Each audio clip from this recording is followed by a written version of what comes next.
This is a question which relates to a wide number of ahadith who speak on the same subject of Nabuwwat after. Now here the question is, if we take them one after the other or in separate groups, then we'll never be able to really understand the message of Hazrat Muhammad Rasulullah Sallallahu Alaihi Wasallam. So it is highly important for anyone who is God-fearing to collect all the material, put it together, and in the light of the total message which emerges, form a view or opinion. What is happening nowadays is that some ulama only concentrate on a certain section or a certain category of ahadith, traditions, and they never speak of others which seem to oppose them. And some, on the other hand, make the mistake of only projecting the ahadith which support a certain view and forget the others. This attitude is condemned in the Holy Quran. It doesn't apply so strongly here, but in case of Jews it was very strong.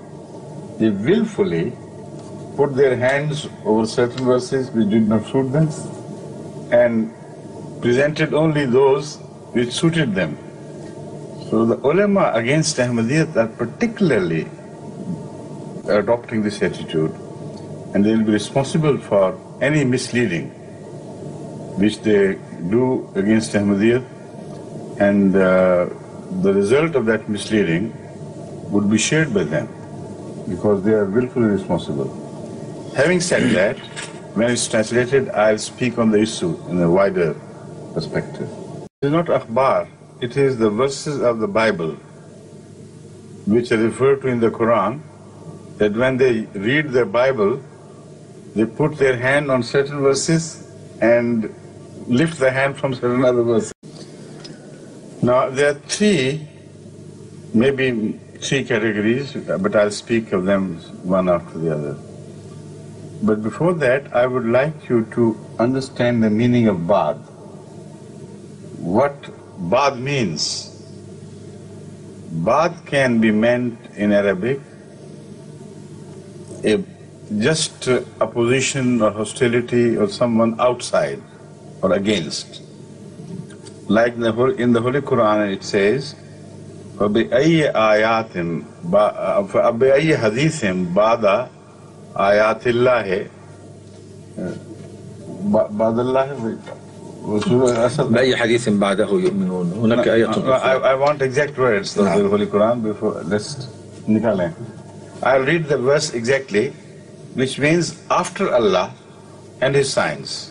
To my memory it is بعد الله وآياته بأي حديث بعد الله وآياته يؤمنون. فبأي حديث بعد الله وآياته يؤمنون. Surah Al-Jasiyah 7:45. Now, what is Ba'd Allah? Can Allah come to an end? Can there be any Ba'd after Allah? So obviously here the word Ba'd means against Allah, outside His instruction. So whatever Allah says, you stick to it, and beyond that, around it, whatever is to be rejected as against the word of Allah. So Ba'd has this very clear meaning. The second meaning of Ba'd is after one's death.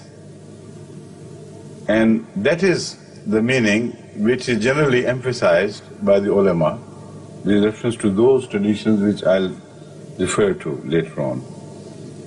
Which means after somebody's death something happens, it is Ba'dahu. And another Ba'd means a temporary departure from some place, and during the absence something happens. That is also Ba'd. There are three Ba'd which I understand in Arabic. One is one applicable without reference to one's life or something after him.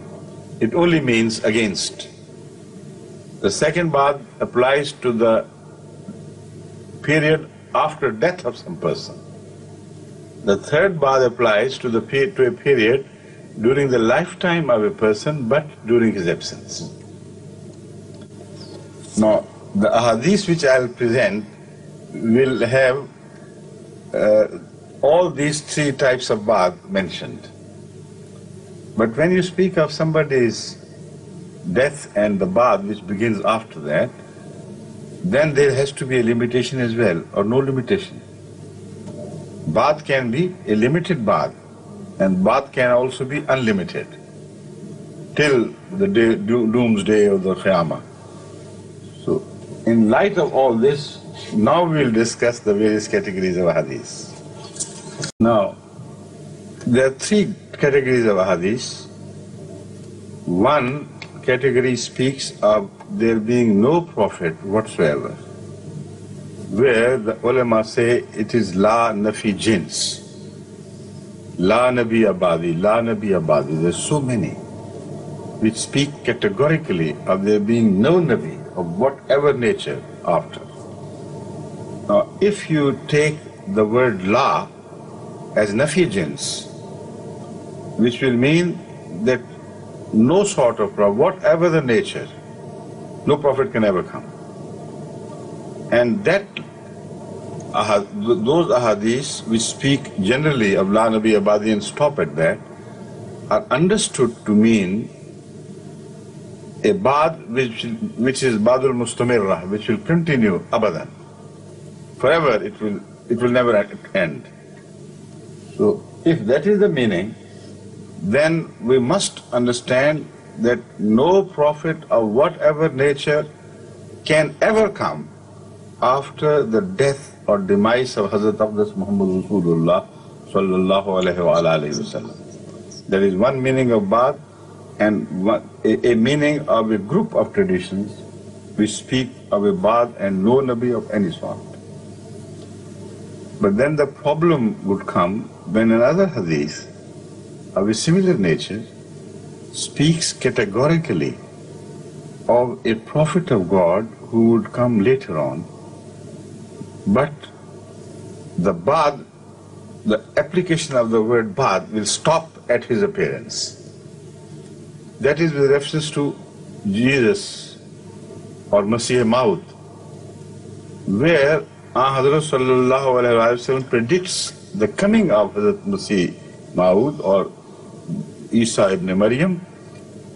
He does not say that he will not be a prophet. He does not say that he will be a prophet because he was a prophet before. What he says is, Laysa Nabiyum Baini wa Bainahu, which means that the word Ba'd is fully described. His coming would be the coming of a prophet Ba'dhu. But what he meant was, no prophet will come after him during the period between him and the appearance of Jesus Christ or Masih Maud. Another hadith supports this view very clearly and positively. The view in the sense that Hazrat Aisha Siddiqa radiyallahu ta'ala anha understood exactly the same thing from these prophecies of Hazrat Muhammad Rasulullah, and she once admonished somebody, don't do this, lest people should be misled. What happened was, somebody walking in the street was shouting at the top of his voice, La Nabi Abadahu, La Nabi Abadahu. After Muhammad Rasulullah, there will be no prophet of any sort ever to come. Hazrat Aisha Siddiqa heard his voice and said, admonished him. Addressing him, he said, Qulu annahu khatam al-anbiya'i wa la taqulu la nabiyya ba'dahu. Say, he is khatam al-anbiya, but do not say that la nabiyya ba'dahu. Now this is a very interesting understanding because it creates a sort of contradiction between the two. While there cannot be a contradiction between one hadith of Muhammad Rasulullah and another hadith or hadith and the Holy Quran. Hazrat Aisha was afraid that the meaning of this hadith will be understood which would be contradictory to the word Khatam al-Nabiyyin. And that is why she knew that the man had something in mind which is not supported by the verse Khatam al-Nabiyyin. So in this explanation, she also explained the true meaning of Khatam al-Nabiyyin. If the true meaning of Khatam al-Nabiyyin in her mind was, there will be never any prophet of whatever sort after Muhammad Sallallahu Alaihi Wasallam, then she should have said, go on saying it and also read Annahu Khatam al-Nabiyyin. Because they are one and the same thing. But to Hazrat Aisha's mind, the mind of this person contradicts the meaning of Khatam al-Nabiyyin and creates the impression that Khatam al-Nabiyyin means no prophet of any sort would ever come. That is why she said, don't say that, say that, which is a much wider, a word expression of much wider connotation. After doing this, then I'll tell you. Now, some of the Muslim scholars of great renown, and which are those who are highly respected, they have discussed this. And they did not reject this hadith as false. They all accepted it. It is very authentic, acceptable, and they know that Hazrat Aisha Siddiqa radhiyallahu ta'ala anha had become a teacher for the whole ummah, so much so that most of the muhaddithin, non-Shias of course, they agree that we learned half our Islam from Hazrat Aisha Siddiqa. That was the greatness of that great lady. You know, Ummahatul Mu'mineen were all very special ladies, but among them Hazrat Aisha Siddiqa was given such intelligence and such deep understanding of the Quran and Hadith that there is no comparison as far as she is concerned. So they take this Hadith with great respect. The ulama, old, I'm not talking of the present ulama, the old ones. Now they say it is impossible for Aisha Siddiqa radhiyallahu ta'ala anha either to contradict the Hadith or to contradict the Quran. So we must understand what she meant. And she must be true. Some suggest that the meaning is that she was afraid that Jesus Christ, when He comes, He would be rejected on the authority of La Nabi Abad, while He'll come as a prophet. So that is why she mentioned it. Some other scholars have offered a better and more sensible opinion. They said what she meant was that Badahu means nobody against or Muhammad Sallallahu Alaihi Wasallam or outside his Sharia would ever come. That is what she thought. And the word Khatam al-Nabiyyin means that within Sharia of Muhammad Sallallahu Alaihi Wasallam and obedient to Muhammad Sallallahu Alaihi Wasallam, a prophet can be born. So she referred to that wider meaning of the word Khatam and tried to remove the misunderstanding by just saying La Nabi Abad. Now these are the two possible options for us. Both options are useful. First, I'll discuss about the option of the Hazrat Aisha Siddiqa meaning that because Jesus is to come, so you cannot say La Nabi Abad. And the word Ayat Khatam al-Nabiyyin is not against the coming of any other prophet like Jesus Christ. They are the two meanings which emerge from this. Now let's turn back to the first explanation, that she was afraid that people may reject Him, Jesus Christ, when He comes again, by just listening to such traditions as say La Nabi Abad. But at the same time, she was confident that just by referring to Ayat Khatam al-Nabiyyin, people will not reject Hazrat Isa alayhi salatu wasalam. So the two messages are very different which she received from these two. She was afraid that when you say La Nabi Abadahu, people may reject Jesus Christ by understanding the meaning that no prophet can ever come. But if you just read Khatam al-Nabiyyin, it does not mean that no prophet of any sort would ever come. So if you read it, then this verse would never stand in the way of Jesus Christ appearing as a prophet. But Hadith la Nabiya ba'dahu would stand in the way of Jesus Christ as being accepted as a prophet. So that opens a new avenue of the understanding of the verse Khatam al-Nabiyyin. It's a beautiful expression. So after you have translated this, I'll turn to the second option. Which, have you said that part, that Hazrat Aisha Siddiqa radhiyallahu ta'ala anha clearly understood that verse Khatam al-Nabiyyin will never be taken to mean that no prophet can ever come after us. No. Now the second proposition is, the proposal is that what she had in mind was the meaning of Ba'd. She thought, and she was afraid, that the Ba'd may be taken to apply to the age, time, after death. And if this is taken to mean this, then Jesus Christ will never be accepted, because he will appear after. So some ulama, very highly, deeply intelligent ulama, have suggested that this is the meaning she must have had in mind. That the word Ba'd only means against him, outside the Ummah of Muhammad Sallallahu Alaihi Wasallam. So Ayat Khatam al-Nabiyyin also speaks of the same thing. That Hazrat Muhammad Rasul Kareem Sallallahu Alaihi Wasallam is the last of the lawbringer and the best of the prophets. So no prophet can ever come who is not subordinate to him, who is not exactly within the four walls of the Quranic teaching and the domain of Muhammad Rasul Kareem Sallallahu Alaihi Wasallam sayings.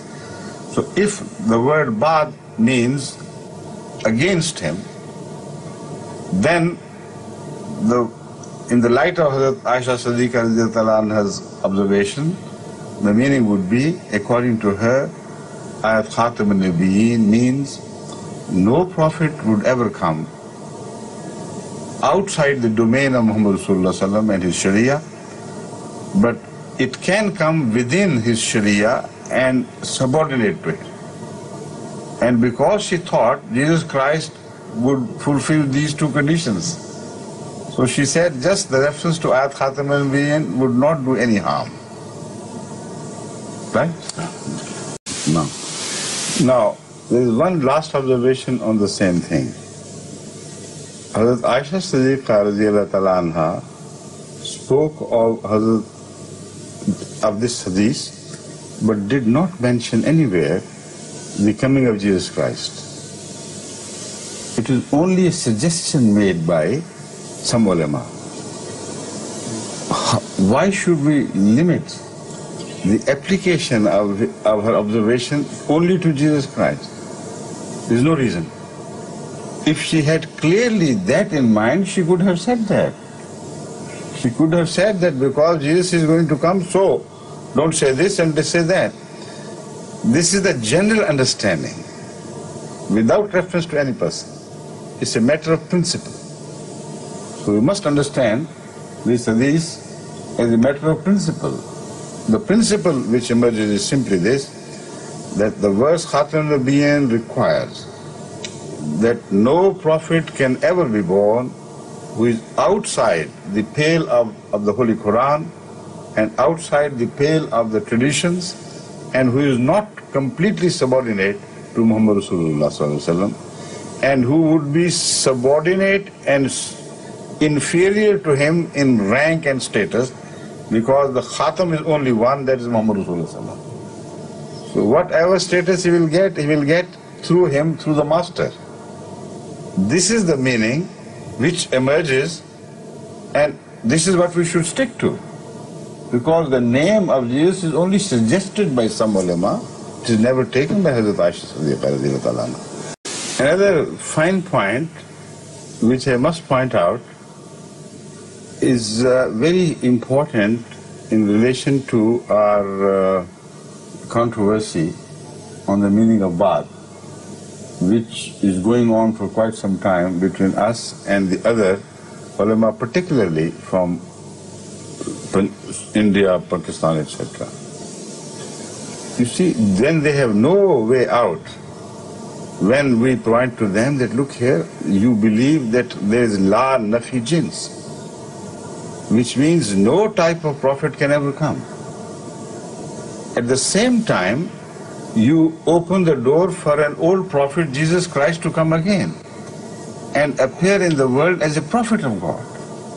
And you can't say he would not be a prophet, because the hadith of Muslim would point out that most certainly he would be a prophet.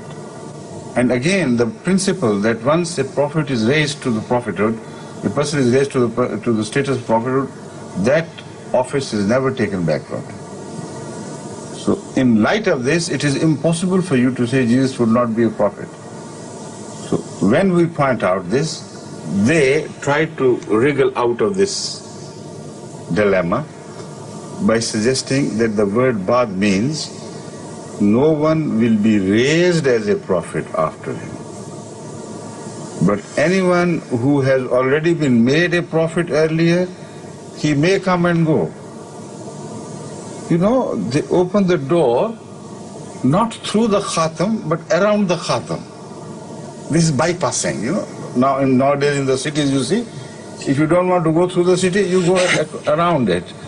So what a beautiful bypass is created by these mullahs. The old one will be brought back, no problem. But prophet there would be after him. Now, Hazrat Aisha Siddiqa Ta'ala Anha seems to have rejected this concept, blocked this bypass forever. Because if this Ba'd was not against the coming of Jesus Christ, he should not have rejected it at all. She should have said, don't think that Jesus would not come because he was an old prophet, and the Ba'd only applies to the creation of new prophets. So this is a very positive proof that our understanding, which is of course very logical, was also the understanding of Hazrat Aisha Siddiqa Ta'ala Anha, and these mullahs have, gone boko, as they say. And then they have to admit ultimately what we suggest. They say no, and then they have to admit. We say, all right, he would come again, as you say, bypassing the Khatamiyyat. What will he do? Will he not be a prophet? If he will be a prophet, then prophecy there would be, of course. God would speak with him, and he would continue to live as a prophet. The last man on earth you will see as a prophet would be Jesus Christ. They say, okay, but that will be all right, because he will enter the Ummah of Muhammad Rasulullah Sallallahu Alaihi Wasallam and accept Islam as his faith, and will continue to preach Islam and nothing but Islam. So he will meet two important conditions. Number one, he will accept the Quranic law and the word of the Muhammad Rasulullah Sallam as the only valid coin for the future in religion.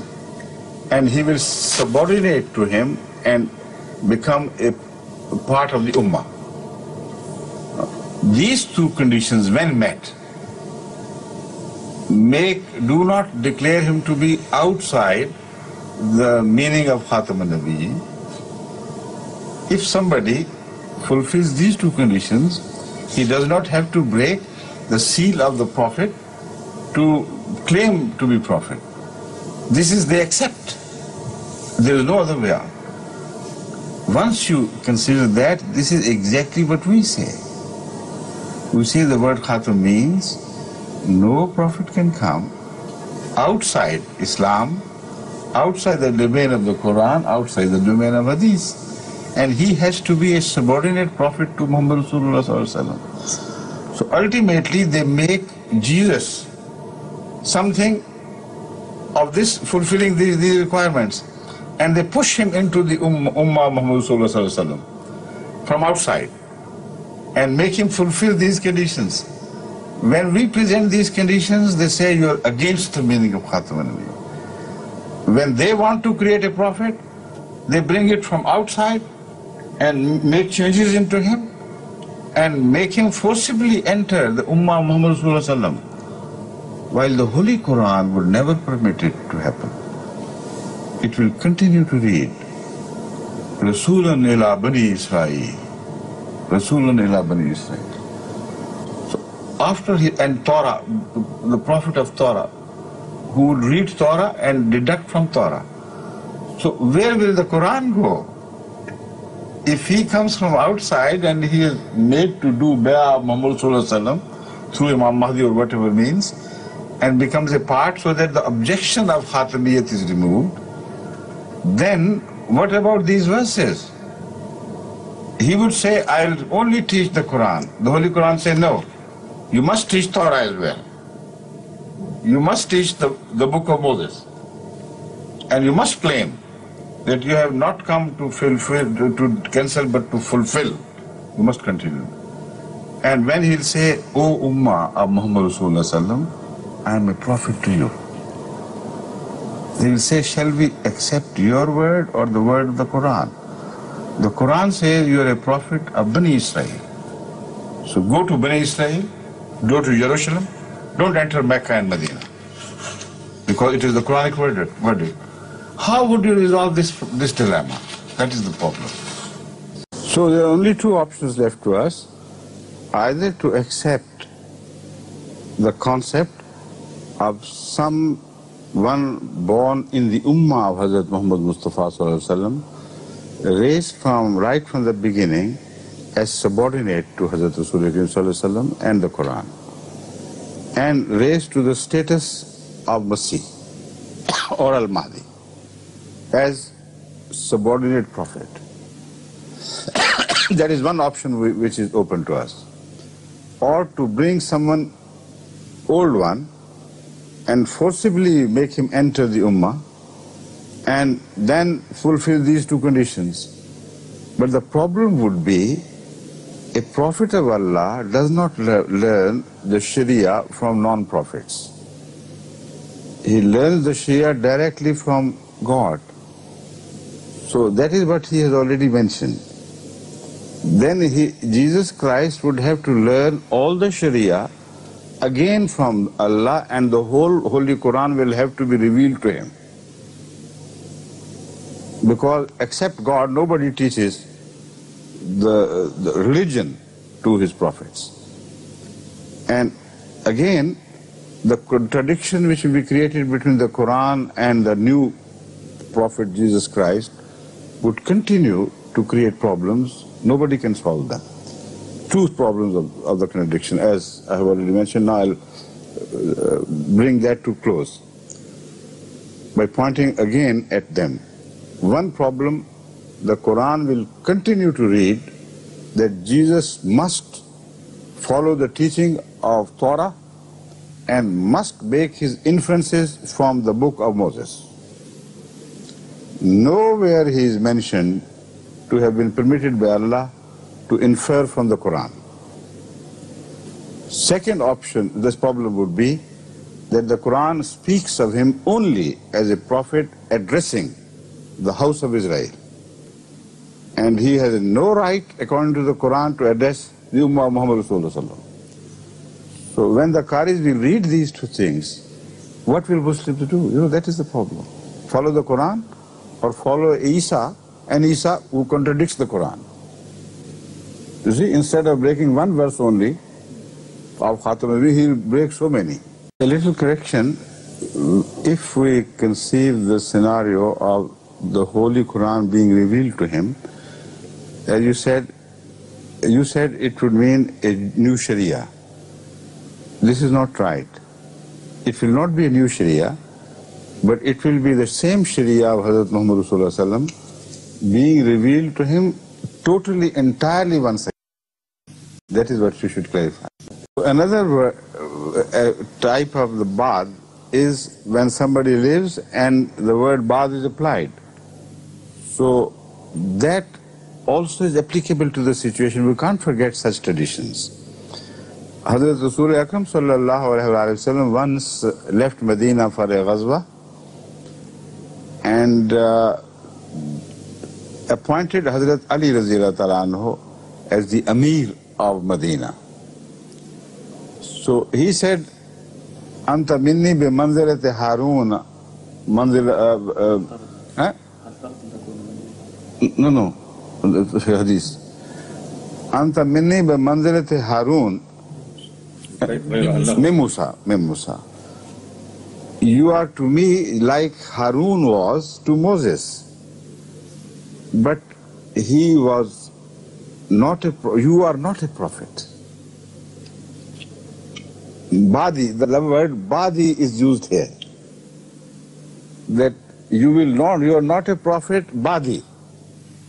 Now this obviously refers to the event when Hazrat Musa ﷺ went for 40 days, first 30 days and then 10 were added, 40 days to meet God for certain messages. And behind him he appointed Hazrat Harun as his deputy. So Hazrat Rasul Akram sallallahu alaihi wasallam mentioned that although you are very close to me, as close as Harun was to Moses, that love is of course acceptable, but don't think you will become a prophet in my absence. La Nabiya Badi here means Baad of that 40 days or whatever period it took. So it also means a Baad during the lifetime of somebody, and it ends within the lifetime of somebody. That means during the lifetime of Muhammad Sallallahu Alaihi Wasallam, there will be no other prophet. That is established, this meaning. So we have covered this type as well. Now I turn to that category of ahadith which you mentioned.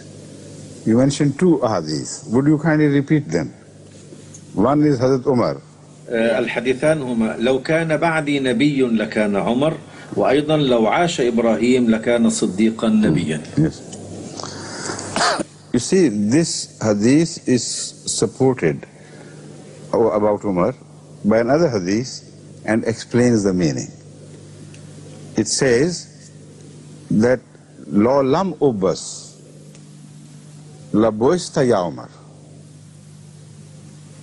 which means that if there was any person outside me, Bad here means any person beyond me, who was to be made a prophet, it could be Umar.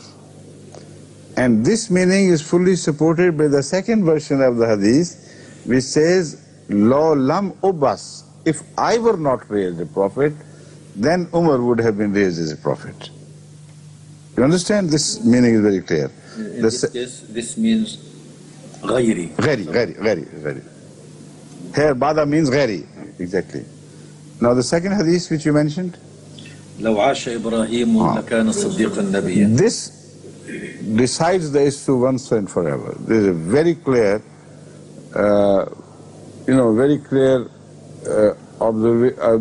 instruction of Hazrat Muhammad Sallallahu Alaihi Wasallam, which throws light on the issue and removes all ambiguities. Hazrat Rasul Akram Sallallahu Alaihi Wasallam was the one to whom Ayat Khatam al-Nabiyyin was revealed. He must have understood the meaning better than anyone else. He is the one, again, who said, La Nabiyya Badi. So he understood the meaning of Badi himself better than anybody else. This hadith tells us that the meaning of Badi, whenever he used it, was in fact the meaning that nobody against him, nobody outside his subordination, nobody outside his ummah will ever be raised. Otherwise, subordinate to him within his ummah, if Allah so decides, a person can be raised to the office of prophet. This is what I infer from this, and I am going to explain it with reference to the opinions of some other ulama as well. Ulama have discussed this. Again, like they discussed the hadith reported by Hazrat Aisha Siddiqa radhiyallahu ta'ala anha. And they, of course, all agree that there cannot be any contradiction between what Muhammad Rasul Kareem sallallahu alaihi wasallam said about one thing in one place and said something else in another place about the same thing. That it is impossible impossible for any contradiction to be between his two sayings at different times. Some ulama, when they notice that there is a contradiction, one of the two hadiths. I'll come to that. You see, you have to accept a principle. It is said, but after you have translated, then I'll also bring it into my... Yes. Right.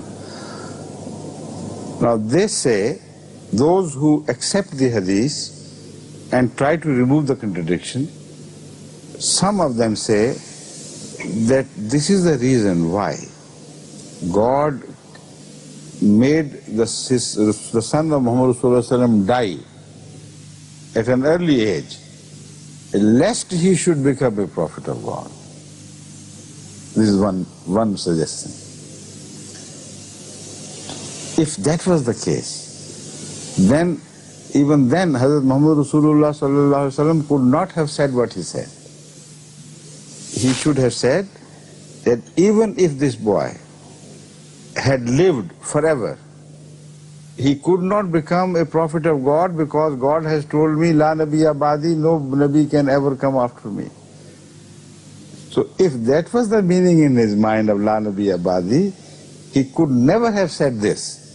And there was no reason for God to have him killed to make him die at early age. You see, how can one forcibly take Nabuwwah from God? Can anyone do that?